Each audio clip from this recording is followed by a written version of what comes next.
Dear students, today we are going to read chapter number 5, When People Rebel, 1857 and After. देखिए, ये आप लोगों का चैप्टर है हिस्ट्री में 1857 की जो क्रांति हुई थी वो क्यों हुई थी। देखिए, इसको कहा भी जाता है कि फर्स्ट वार ऑफ इंडिपेंडेंस, यानी आजादी का, अपनी आजादी के लिए पहला युद्ध जो हुआ था वो 1857 में हुआ था।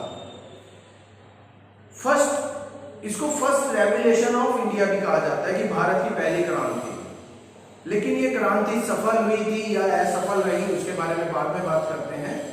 लेकिन ये हुई क्यों थी, सबसे पहले तो बात आती है कि ये क्रांति हुई क्यों थी। देखिए, जब सबसे पहले ईस्ट इंडिया कंपनी भारत आई तो उन्होंने क्या किया, यहां पे आने के बाद यहाँ की जो दीवानी जो थी, जो पोस्ट थी दीवानी वाली, वो उन्होंने सबसे पहले हासिल की। सबसे पहले यहाँ पे आके उन्होंने दीवान बने हुए। दीवान बनने के बाद उन्होंने क्या किया, यहाँ पे जो पीसेंट जो थे, जमींदार जो थे, ये लोकल जो किसान जो थे, उनके ऊपर उन्होंने टैक्सेस लगाए, रिवेन्यू कलेक्ट किया उनसे। और रिवेन्यू जब वो कलेक्ट करते थे तो वो टैक्स जो था उनका वो इतना ज्यादा था कि लोग जो है, किसान जो है, वो उनसे परेशान रहने लगे।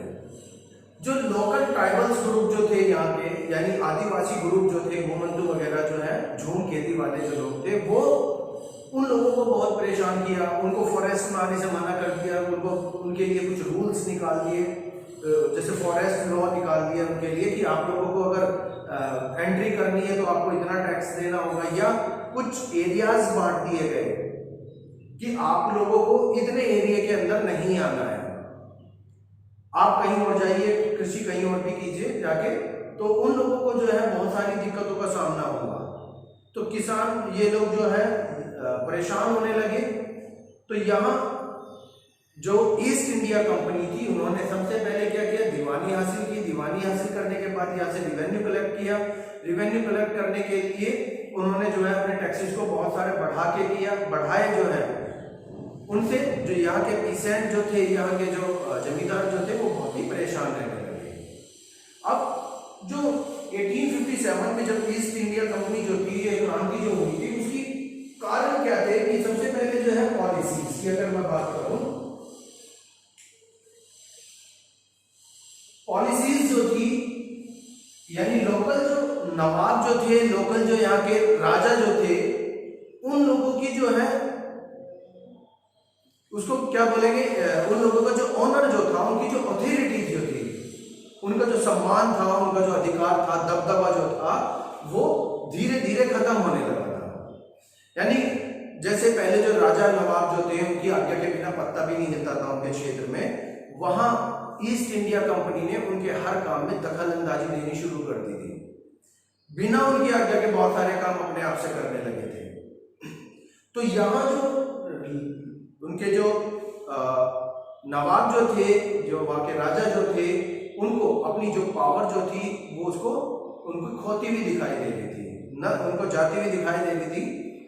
तो होता क्या था, जैसे ब्रिटिश आर्मी जो है, ब्रिटिश आर्मी को जब आती थी इंडिया में, तो उनके लिए बोल दिया गया, जो यहाँ के नवाब जो थे, राजा जो थे, उनको बोल दिया जाता था कि आपके अधिकार में रहेगी, अधिकार में इनकी देख रेख करना, इनका खाने पीने का खर्चा या इनकी जो भी फैसिलिटी है वो आप लोगों की जिम्मेदारी है। वो यहाँ के जो लोकल राजा, जो लोकल नवाब जो थे, उनके ऊपर उनकी जिम्मेदारी डाल दी जाती थी कि उनकी देख रेख में रहेंगी। और उनके साथ साथ एक ब्रिटिश ऑफिसर भी रहता था, जो यहाँ के राजा और जो नवाब जो थे, उनके हर काम में दखल अंदाजी देने लगे थे।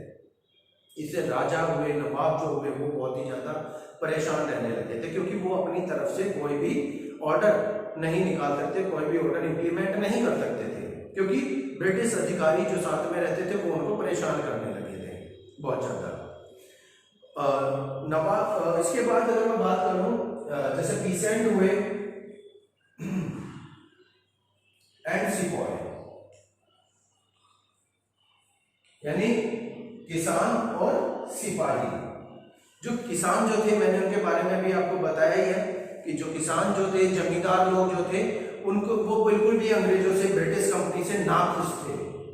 नाखुश होने के कारण मैंने आपको बताई है। जैसे सबसे पहले अगर इसकी बात करूं मैं, तो वो थे हाई टैक्सेस, यानी उनको जो टैक्स जो था, उनका रेवेन्यू कलेक्ट करना जो था वो बहुत ही ज्यादा हाई था, और इतना हाई टैक्स वो नहीं दे पाते थे तो उनको परेशान किया जाता था। इसके बाद अगर जैसे एक और है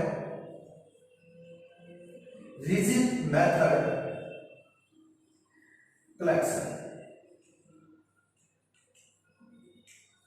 यानी कि टैक्स कलेक्शन, यानी टैक्स जो था, उस टैक्स को जो कलेक्ट करने का तरीका जो था उनका वो बहुत ही रिजिड था, यानी इतना गंदा व्यवहार करते थे वो कि टैक्स तो वसूल करते ही थे, उसके साथ साथ उनको मारते पीटते भी थे, उनको परेशान करते थे। और जो मेन जो था लैंड लॉस, यानी जो किसान, जो जमींदार टैक्स देने में असमर्थ होते थे तो वो उनकी जमीन को अपने कब्जे में ले लेते थे, या जो भी वो फसल तैयार करते थे उस पूरी की पूरी फसल को अपने कब्जे में ले लेते थे।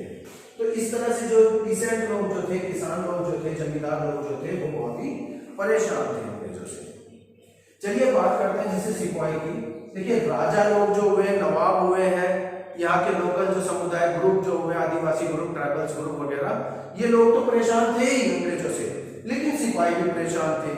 सिपाही क्यों परेशान थे? क्योंकि उन लोगों की जो उनकी ड्यूटी जो थी, उनका वर्क जो था, उसके अकॉर्डिंग उनको पैसा नहीं मिल रहा था, उनके अकॉर्डिंग उनको फैसिलिटीज नहीं मिल रही थी, तो वो लोग बहुत ज्यादा परेशान थे।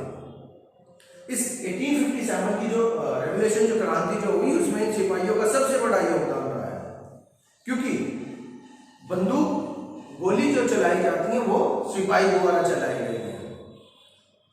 तो मैंने बताया कि इस क्रांति में सबसे बड़ा योगदान सिपाही का रहा है, सिपाहियों का रहा है। वो क्यों रहा है? क्योंकि ये लोग, मैंने बताया कि इनको इनके काम के अकॉर्डिंग ना तो फैसिलिटीज इन लोगों को मिल रही थी और ना ही इनको पैसा सही तरह से मिल रहा था।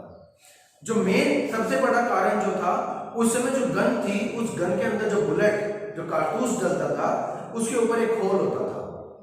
वो खोल काउ फैट या पिग फैट, यानी गाय की चर्बी और सूअर की चर्बी का बना होता था, जिसको मुंह से छील कर गन के अंदर डालना पड़ता था और उसको फिर ठोक के तब गोली चलानी पड़ती थी। तो ये जो खोल था वो गाय या पिग यानी सूअर की चर्बी का बना हुआ था, तो उससे जब मुंह में लेके उसको खोलेंगे तो उससे इनको लग रहा था कि हमारी जो धार्मिक विश्वास, हमारी धार्मिक भावनाएं जो है वो तो समाप्त हो जाएंगे इस चीज से। तो उन्होंने जो है उस बुलेट जो है, उस गोली का जो है विरोध किया। सबसे ज्यादा विरोध सिपाहियों ने किया था, क्योंकि वो उनकी धार्मिक आस्थाओं को खराब कर रहा था। तो इसके लिए जो है ये लोग, किसान हुए, राजा हुए, सिपाही हुए, जमींदार हुए, लोकल ग्रुप जो हुए, ये सब के सब लोग परेशान हो गए। कुछ ऐसे भी फैमिली थी राजाओं की, नवाबों की, जैसे कि जिन्होंने विरोध किया इसका। कुछ लोग तो ऐसे थे कि मान रहे थे, उनकी बातों को सहन कर रहे थे, इनके साथ दे रहे थे ईस्ट इंडिया कंपनी का। लेकिन कुछ फैमिलीज ऐसी थी, जैसे रानी लक्ष्मीबाई, नाना साहब, इन्होंने खुल के विरोध किया। नाना साहब जो थे वो पेशवा बाजीराव के बेटे थे, लेकिन वो अडॉप्टेड सन थे, यानी गोद लिए हुए बेटे थे। वो नाना साहब जो है वहां के राजा बनना चाहते थे, अंग्रेजों ने इनको मना कर दिया। रानी लक्ष्मीबाई जो थी वो भी यही चाहती थी कि उनकी पति की मृत्यु के बाद उनका जो गोद लिया हुआ अडॉप्टेड सन जो है वो राजा बने, लेकिन अंग्रेजों ने उसको भी मना कर दिया। तो इस तरह से इस क्रांति के कारण बने हैं। ये क्रांति हुई क्यों है उसके लिए मैंने आप लोगों को थोड़ा सा समझाया है। मिलते हैं अगली वीडियो में। Till then bye bye from my side. Thank you very much.